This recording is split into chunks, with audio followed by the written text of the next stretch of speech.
Everyone, मेरा नाम है Jyotiraj. Welcome back to educational Bhaiya. देखो, आज के वीडियो में ना हम लोग पढ़ने वाले हैं द लास्ट लेसन चैप्टर को, जिसे लिखा है अल्फोंसे डॉडेट ने।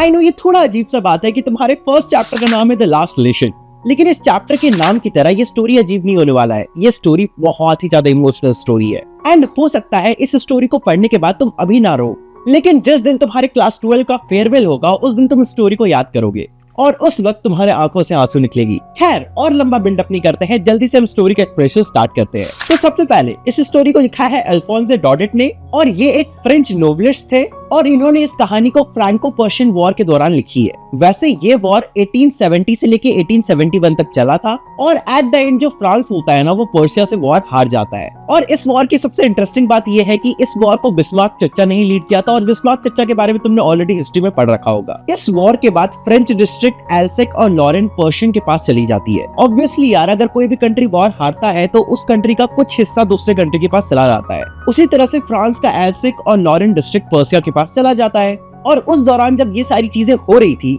तब स्कूल्स में बच्चों का क्या हाल था, टीचर्स का क्या हाल था और नॉर्मल सिविलियंस का क्या हाल था, उसके बारे में हम स्टोरी में पढ़ेंगे। ट्रस्ट में बहुत ही इंटरेस्टिंग वे से स्टोरी को लिखा गया है, तुम्हें बहुत मजा आएगा पढ़ने में। तो सबसे पहले हम स्टार्ट करेंगे with the characters of the story. तो इस स्टोरी में दो ही मेन कैरेक्टर्स है। एक है फ्रांस जो कि एक स्कूल गोइंग बच्चा है और दूसरे है एम हैमेल जो कि उसके फ्रेंच टीचर है। और भी इस स्टोरी में कुछ छोटे मोटे कैरेक्टर्स है जैसे कि ओल्ड हाउसर और कुछ विलेजर्स। हाय, मेरा नाम है फ्रांस और आज मैं स्कूल निकलने में काफी ज्यादा लेट हो चुका हूँ क्योंकि मुझे डर लग रहा है कि मेरे टीचर जो एम हैमेल है ना, वो आज मुझे बहुत ज्यादा डांटने वाले हैं। और वो मुझे इसलिए डांटेंगे क्योंकि एम हैमेल ने बोला था कि आज वो पार्टिसिपल से बहुत सारे क्वेश्चंस पूछेंगे, लेकिन मुझे तो पार्टिसिपल्स का पी भी नहीं पता है और यही रीजन है कि मैं स्कूल निकलने में इतना ज्यादा लेट कर रहा हूँ। वैसे अगर मैं सच कहूँ तो मैं स्कूल को बंक भी कर सकता हूँ क्योंकि डांट खाने से तो अच्छा ही है ना कि मैं इधर उधर घूम लूं। वैसे भी देखो आज दिन कितना ज्यादा अच्छा है, वार्म है, ब्राइट है और जो बर्ड्स है ना, वो ट्रीज के ऊपर बैठकर चहचहा रहे हैं। और कुछ ही दूर में एक सॉमिल भी है जहाँ पर लकड़ियाँ काटी जा रही है और वही सॉमिल के पास में कुछ पर्शियन सोल्जर है जो कि मार्च पास्ट भी कर रहे हैं। और ये सारी चीजें देखकर मुझे बहुत ज्यादा टेम्पटिंग लग रहा है, पर फिर भी ये सारे टेम्पटेशन के बावजूद मैं सोचता हूँ कि यार स्कूल चले ही जाना चाहिए। और फिर मैं डिसाइड करता हूँ कि चलो स्कूल चलते हैं और मैं जल्दी जल्दी स्कूल के डायरेक्शन में निकलने लगता हूँ। और तभी जब मैं स्कूल की तरफ जा रहा था, मुझे रास्ते में एक बुलेटिन बोर्ड दिखाई देता है और उस बुलेटिन बोर्ड के चारों तरफ बहुत ज्यादा भीड़ लगी हुई थी। वैसे पता है, पिछले 2.5 साल से फ्रैंको पर्शियन वॉर चलते आ रहा है और इन 2.5 सालों में उस बुलेटिन बोर्ड में कभी भी कोई अच्छी खबर नहीं छपी है। उस बुलेटिन बोर्ड में सिर्फ खराब न्यूज ही छपती है, जैसे कि फ्रांस कितने सारे वॉर को हार चुके हैं, कितने सारे बैटल्स में जाने गंवाई है, और न्यूज जैसे कि एल्सेक और लॉरेन डिस्ट्रिक्ट कैसे फ्रांस से अब छीना जा चुका है, और ऑर्डर्स वाले न्यूज जो कि कंट्री के कमांडिंग ऑफिसर्स दिया करते थे। और इसी तरह की ढेर सारी खराब खबरें उस बुलेटिन बोर्ड में छपा करती थी। इसलिए अभी मैं सोच में पड़ जाता हूँ कि आज बुलेटिन बोर्ड के चारों तरफ इतना भीड़ क्यों है, आज कौन सा खराब न्यूज छपा है। ये सारी चीज मैं चलते चलते सोच ही रहा था कि तभी मैं देखता हूँ कि बुलेटिन बोर्ड के सामने एक ब्लैकस्मिथ अपने ट्रेनी के साथ खड़ा है और वो ब्लैकस्मिथ भी मेरी तरफ ही देख रहा होता है। हाँ, वो मुझे अच्छे से जानता था और वो ब्लैकस्मिथ भी मेरी तरफ देख ही रहा था और हाँ, वो मुझे अच्छे से जानता था। इसलिए वो ब्लैकस्मिथ मुझे सरकास्टिक वे में यानी कि टॉन्ट मारते हुए कहता है कि अरे फ्रांस, आराम से खड़े होकर बुलेटिन बोर्ड को देख लो, वैसे भी स्कूल पहुंचने में तो बहुत टाइम बाकी है। लेकिन देखो, असल में मैं स्कूल जाने के लिए ऑलरेडी बहुत ज्यादा लेट हो चुका था और यही रीजन था कि वो ब्लैकस्मिथ भी मुझे टॉन्ट मारते हुए ऐसे बोल रहा था। इसलिए मैं डिसाइड करता हूँ कि मैं अभी बुलेटिन बोर्ड को नहीं देखूंगा, जल्दी से मैं पहले स्कूल पहुंच जाता हूँ। फिर क्या, मैं जल्दी ही स्कूल पहुंच जाता हूँ और मैं बहुत ज्यादा सरप्राइज हो जाता हूँ क्योंकि नॉर्मली क्या होता था, जब भी मैं स्कूल के अंदर घुसता था तब बहुत सारी नॉइजेस होती थी। नॉइजेस जैसे कि डेस्क के हिलने की आवाज आती थी, बच्चे जो पढ़ रहे होते थे चिल्ला रहे होते थे उनकी आवाज आती थी, टीचर्स जो बच्चों को शांत होने के लिए बोल रहे होते थे, अपने रूलर्स से डेस्क पे पटक रहे होते थे, वो सारी आवाज भी आती थी। लेकिन आज कुछ डिफरेंट था क्योंकि स्कूल के अंदर से कोई भी आवाज नहीं आ रही थी। ऐसा लग रहा था जैसे कि मैं संडे को स्कूल आ गया हूँ क्योंकि ऑब्वियसली संडे को तो स्कूल बंद होता है और कोई आवाज नहीं आती है। और देखो, यूजुअली क्या होता था, जब भी मैं स्कूल के अंदर जाता था ना, तब मुझे दोनों कानों को ढक कर सुनना और समझना पड़ता था कि आखिर स्कूल के अंदर चल क्या रहा है। बेसिकली इतने टाइप ऑफ डिफरेंट नॉइजेस होते थे कि स्कूल के अंदर कुछ भी समझ नहीं आता था कि क्या चल रहा है। लेकिन आज सच में बहुत ज्यादा शांति थी। इसके बाद जब मैं क्लास के पास जाता हूँ और अंदर देखता हूँ तब मैं बहुत ज्यादा सरप्राइज हो जाता हूँ क्योंकि उस वक्त बच्चे अपने सीट पर चुपचाप बैठे हुए थे और एम हैमेल एक बड़ी सी आयरन रूलर को यहाँ पर यानी कि आर्म्स के बीच में फंसाकर चल रहे थे। मैं तो काफी ज्यादा डर जाता हूँ कि कहीं लेट होने के कारण मुझे बहुत ज्यादा डांट और मार ना पड़ जाए। अब देखो, आगे बढ़ने से पहले इस साल तुम्हारे बोर्ड एग्जाम्स है, इसलिए मैं तुम्हें रिकमेंड करना चाहता हूँ ओसवाल बुक्स की तरफ से आ रहे सीबीएसई क्वेश्चन बैंक बुक को, क्योंकि इस बुक में तुम्हें लेटेस्ट सिलेबस और लेटेस्ट क्वेश्चंस देखने को मिलेंगे जो कि तुम्हारे प्रेजेंट बोर्ड एग्जाम्स के अकॉर्डिंग है। और तो और competency based questions, topic wise revision notes, smart mind map, 1500 से भी ज्यादा क्वेश्चंस जिसमें प्रीवियस ईयर क्वेश्चंस और तुम्हारे सेल्फ असेसमेंट पेपर्स भी इंक्लूडेड है। और तो और 350 से भी ज्यादा की कॉन्सेप्ट्स। आसान शब्दों में बस इतना समझो कि ये बुक इनफ है तुम्हें तुम्हारे बोर्ड एग्जाम्स के लिए रेडी करने में।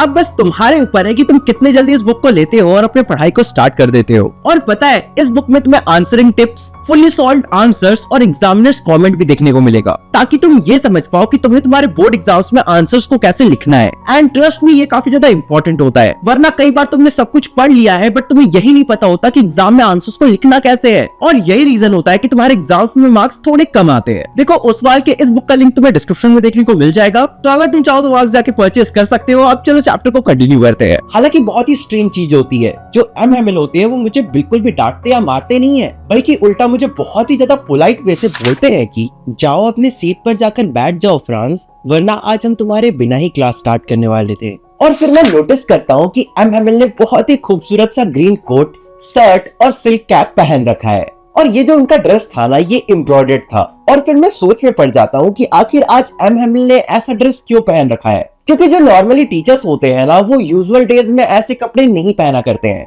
टीचर्स ऐसे कपड़े सिर्फ स्पेशल ओकेजन में पहनते हैं, जैसे कि इंस्पेक्शन डे हो गया, प्राइज डिस्ट्रीब्यूशन डे हो गया, वगैरह वगैरह। इंस्पेक्शन डे यानी कि जिस दिन तुम्हारे स्कूल के प्रिंसिपल या फिर जो डायरेक्टर होते हैं ना, वो स्कूल का चक्कर नहीं मारते, ये देखने के लिए कि टीचर्स अच्छे से पढ़ा रहे हैं या फिर नहीं पढ़ा रहे हैं, टीचर्स ने प्रॉपर फॉर्मल ड्रेस पहन रखा है या फिर नहीं रखा है।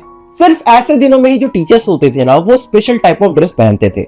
इसलिए मैं सोच में पड़ जाता हूँ कि आज कौन सा स्पेशल डे है, और इसलिए आज मुझे स्कूल में हो रहा हर एक चीज स्ट्रेंज, अनयूजुअल और न्यू लग रहा था। और साथ ही साथ माहौल काफी सीरियस भी लग रहा था, क्योंकि स्कूल में बिल्कुल भी शोर शराबा नहीं हो रहा था। ऊपर से हमारे क्लास के लास्ट बेंचेस जो यूजुअली खाली रहते हैं, वो आज खाली नहीं थे। वहाँ पर कुछ विलेजर्स बैठे हुए थे, जैसे कि हाउसर जो कि एक रिटायर्ड मेयर थे, पोस्ट मास्टर और साथ में कुछ विलेजर्स। फिर मैं नोटिस करता हूँ कि जो हाउसर है ना, उन्होंने 3 कॉर्नर्ड हैट पहन रखा है, और वो अपने साथ एक प्राइमरी बुक लेकर आए हैं जो कि काफी ज्यादा पुरानी हो चुकी है और साइड साइड से फट भी गई है। और फिर मैं देखता हूँ कि जो हाउसर है ना, वो उस बुक को अपनी नी पर रखते हैं और अपने स्पेक्टिकल्स को खोलकर उस बुक के ऊपर रख देते हैं। ये सारी चीजें देखकर मुझे काफी ज्यादा अजीब तो लग ही रहा था कि तभी मैं देखता हूँ कि जो एमएमएल होते हैं वो काफी ज्यादा स्ट्रेंज टोन में हमसे कहते हैं कि मेरी बातों को तुम सब ध्यान से सुनो, आज ये तुम्हारा लास्ट लेसन है जो कि फ्रेंच में पढ़ाया जाएगा, क्योंकि बर्लिन से ऑर्डर आया है कि एल्सेक और लॉरेन डिस्ट्रिक्ट के किसी भी स्कूल में अब फ्रेंच नहीं पढ़ाया जाएगा। अब फ्रेंच की जगह तुम्हें सिर्फ जर्मन ही पढ़ने को मिलेगा, और फ्रेंच को एज अ सब्जेक्ट हटाया जा रहा है। इसलिए मैं चाहता हूँ कि आज के इस लास्ट लेसन को तुम सब ध्यान से सुनना। शायद अब मुझे समझ में आ रहा है कि टाउन हॉल में इतना भीड़ क्यों था, लेकिन क्या सच में अब मुझे फ्रेंच पढ़ना छोड़ना होगा? अब तक तो मुझे फ्रेंच अच्छे से लिखना भी नहीं आता है। काश मैंने फ्रेंच लैंग्वेज को अच्छे से पढ़ा होता, ना कि अपना टाइम बर्ड्स के एग्स को हंट करने में और सार रिवर के पास खेलने में वेस्ट किया होता, तो शायद आज मुझे भी फ्रेंच लैंग्वेज अच्छे से आता। कुछ वक्त पहले तक तो मुझे फ्रेंच के बुक्स बहुत ही ज्यादा बर्डन लगते थे, बहुत ही ज्यादा हेवी लगते थे, लेकिन आज वही फ्रेंच के बुक्स मुझे बिल्कुल किसी बेस्ट फ्रेंड जैसे लग रहे हैं, जिन्हें मैं छोड़ना नहीं चाहता हूँ। और शायद इसलिए आज एमएमएल गुस्सा नहीं कर रहे हैं, क्योंकि आज उनका स्कूल में लास्ट डे है। और अब मुझे ये भी समझ में आ रहा है कि एमएमएल ने आज इतना अच्छा ड्रेस क्यों पहन रखा है। पर मुझे ये बात सोचकर काफी ज्यादा बुरा लग रहा है कि शायद अब मैं एमएमएल से दोबारा कभी नहीं पढ़ पाऊंगा, और शायद अब मैं उनकी डांट भी कभी नहीं सुन पाऊंगा। और अब मुझे ये भी समझ में आ रहा है कि लास्ट बेंच में जो विलेजर्स बैठे हुए हैं ना, वो इसलिए यहाँ पे आए हैं ताकि वो लास्ट टाइम एमएमएल को गुड बाय बोल सके, क्योंकि एमएमएल ने अपना पूरा 40 साल उस स्कूल को दिया है, और अभी भी वो अपने चॉइस से उस स्कूल को छोड़कर नहीं जा रहे हैं, बल्कि मजबूरन उन्हें स्कूल छोड़कर जाना पड़ रहा है, क्योंकि अब एल्सेक और लॉरेन डिस्ट्रिक्ट फ्रांस का नहीं है। इसलिए जितने भी विलेजर्स हैं वो एमएमएल के फेथफुल सर्विसेज को शुक्रिया कहने के लिए वहां पर आए हुए हैं। ये सारी बातें मेरे दिमाग में चली रही होती है कि तभी एमएमएल मुझसे कहते हैं कि फ्रांस चलो, अब तुम्हारी बारी है, मुझे पार्टिसिपेंट्स के रूल्स बताओ।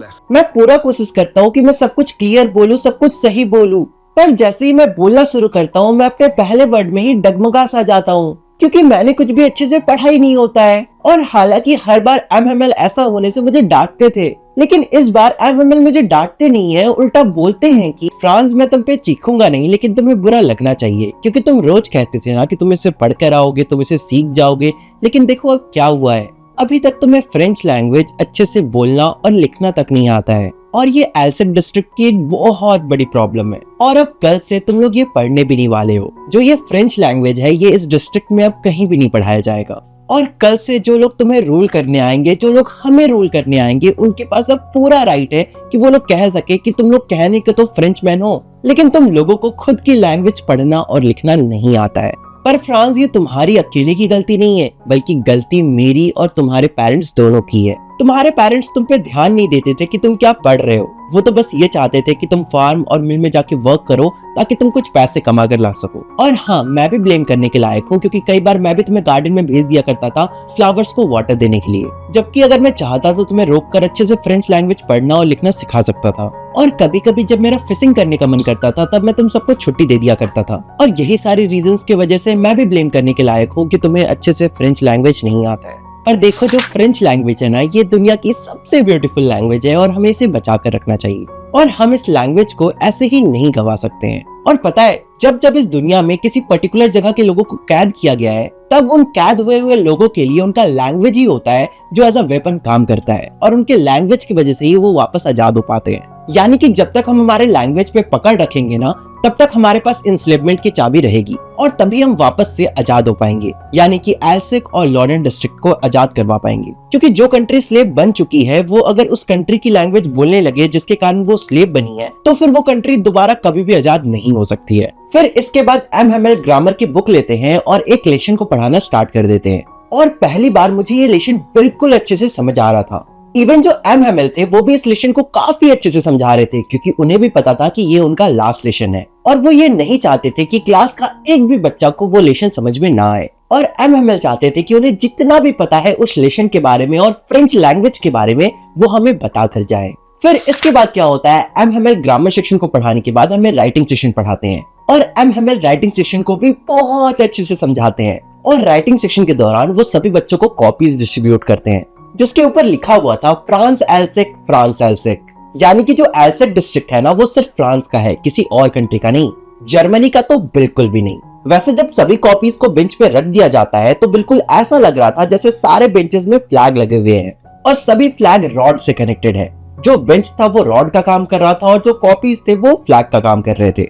काफी ब्यूटीफुल लग रहा था। फिर इसके बाद क्या, पूरा क्लास शांत हो जाता है और सभी कॉपीज में लिखने लगते हैं। और इस वक्त सिर्फ स्क्रैचिंग ऑफ पेन्स की आवाज आ रही थी, यानी कि सिर्फ लिखने की आवाज आ रही थी।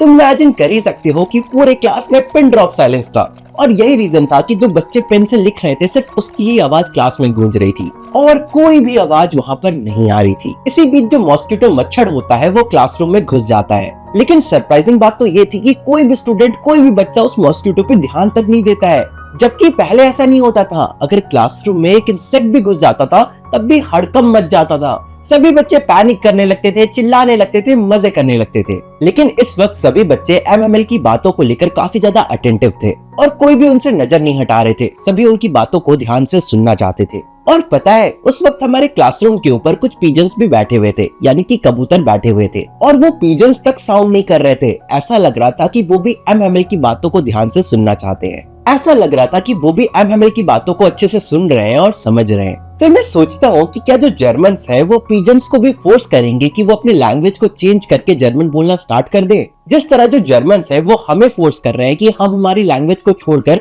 जर्मन सीखना स्टार्ट कर दे। और फिर इसके बाद मेरी नजर दोबारा से एमएमएल पे जाती है, जो पूरे क्लासरूम को बहुत ही ध्यान से देख रहे होते हैं। ऐसा लग रहा था कि वो पूरे क्लासरूम के पिक्चर को एक नजर में कैप्चर करना चाहते हो, या फिर तुम कह सकते हो पूरी क्लासरूम को अपने आंखों में या फिर अपने दिमाग में कैद करना चाहते हो, क्योंकि ये उनका स्कूल में आखिरी दिन था और वो पिछले 40 साल से इस स्कूल में पढ़ाते आ रहे थे, और अब अफसोस के साथ उन्हें जाना पड़ रहा था। वैसे पिछले 40 सालों में ज्यादा कुछ नहीं बदला है, सिर्फ जो क्लासरूम के बेंचेस और डेस्क हैं वो थोड़े पुराने हो गए हैं, और 40 साल पहले जो मैंने वॉलनट का पेड़ लगाया था वो अब काफी बड़ा हो चुका है, और हॉप पॉइंट का प्लांट भी जो मैंने 40 साल पहले लगाया था वो अब स्कूल के रूफ तक आता है। बस इन कुछ चीजों को छोड़कर पिछले 40 सालों में कुछ भी नहीं बदला है। फिर राइटिंग सेशन के बाद लेसन ऑफ हिस्ट्री होता है जिसमें हमें फ्रेंच हिस्ट्री के बारे में बताया जाता है, जिसमें एम हेमेल हमें फ्रेंच हिस्ट्री के बारे में बताते हैं। और फिर इसके बाद एम हेमेल हमारा फिनोटिक्स का क्लास लेते हैं जिसमें सभी बच्चे बिल्कुल किसी छोटे बेबी की तरह रिसाइट कर रहे होते हैं, यानी कि फ्रेंच अल्फाबेट्स को पढ़ रहे होते हैं। और फिर हम सबको सुनाई देता है कि जो एम हेमेल की सिस्टर है ना, वो पैकिंग कर रही है और सूटकेसेस को नीचे उतार रही है ताकि वो और एम हेमेल सभी लोग वहां से जा सके, क्योंकि उन्हें नेक्स्ट डे एल्सेक छोड़कर जाना था। और फिर इसके कुछ देर बाद चर्च का घंटा बजता है और क्लास खत्म हो जाती है। और फिर मैं क्लासरूम की खिड़की से बाहर नोटिस करता हूँ कि सुबह जिन सोल्जर्स को मैंने देखा था ना, वो सब मार्च पास्ट करके वापस आ रहे होते हैं। और वो जो जर्मन सोल्जर होते हैं ना, वो बहुत ज्यादा खुश होते हैं, वो ढोल बाजा बजा रहे होते हैं क्योंकि ऑब्वियसली उन्होंने वार जीत रखा था। और फिर हम सब देखते हैं कि पीछे बैठे सभी विलेजर्स खड़े हो जाते हैं। ओल्ड हाउसर भी अपने चश्मे को पहनते हैं और बुक को पकड़कर खड़ा हो जाते हैं। और फिर वो कुछ बोलने की कोशिश करते हैं लेकिन वो अच्छे से बोल नहीं पाते हैं क्योंकि ओल्ड हाउसर रो रहे होते हैं और उनकी आवाज में बहुत ज्यादा कपकपाहट होती है। और सच कहूं तो ये देखकर थोड़ा फनी लगता है कि वो कितने बूढ़े हैं, कितने मैच्योर हैं, लेकिन फिर भी वो रो रहे हैं और वो अच्छे से बोल भी नहीं पा रहे हैं। हालांकि सच कहूं तो दूसरी तरफ मैं खुद भी बिल्कुल वैसा ही फील कर रहा होता हूँ जैसा ओल्ड हाउसर फील कर रहे थे। मैं भी बहुत ज्यादा इमोशनल था क्योंकि एम हेमेल हमें छोड़कर अब जा रहे थे। फिर इसके बाद मैं कुछ कहना चाहता था पर मैं कह नहीं पाता हूँ। मैं बोलना चाहता था आई लेकिन मैं बोल नहीं पाता हूँ, इसलिए मैं बोर्ड की तरफ टर्न होता हूँ और जितना बड़ा हो सके उतना बड़ा लिखने की कोशिश करता हूँ। मैं लिखता हूँ विया लव फ्रांस, यानी कि लॉन्ग लिव फ्रांस। फिर एम हेमेल बेंड होते हैं और बिना कुछ बोले सिर्फ जेस्चर से बताते हुए वहां से निकल जाते हैं। और इससे हम सबको समझ में आ जाता है कि क्लास खत्म हो चुका है। और इस तरह से तुम्हारा द लास्ट लेसन चैप्टर खत्म होता है। अब जल्दी से मुझे कमेंट सेक्शन में बताओ कि तुम्हें ये चैप्टर का एक्सप्रेशन कैसा लगा, अच्छा लगा, खराब लगा, जैसा भी लगा मुझे कमेंट सेक्शन में बताओ। मुझे वीडियोस में और क्या क्या ऐड करना चाहिए वो सारी चीजें भी तुम मुझे कमेंट सेक्शन में बता सकते हो। बाकी अगर चैप्टर का एक्सप्रेशन अच्छा लगा तो वीडियो को लाइक करो, चैनल को सब्सक्राइब करो और मुझे इंस्टाग्राम में फॉलो करना मत भूलना। इंस्टाग्राम का लिंक डिस्क्रिप्शन में गिवन है। और हाँ, अगर वीडियो पसंद आए तो वीडियो को दोस्तों के साथ शेयर करो, क्योंकि जितने ज्यादा तुम लोग इस वीडियो को शेयर करोगे उतना ही ज्यादा इस वीडियो को रीच मिलेगी। एंड मैं चाहता हूँ कि ये वीडियो हर किसी के पास पहुंचे। आई मीन जो लोग 12th में है ऑब्वियसली। अब दोनों से मिलते हैं अगले वीडियो में, तब तक के लिए बाय बाय।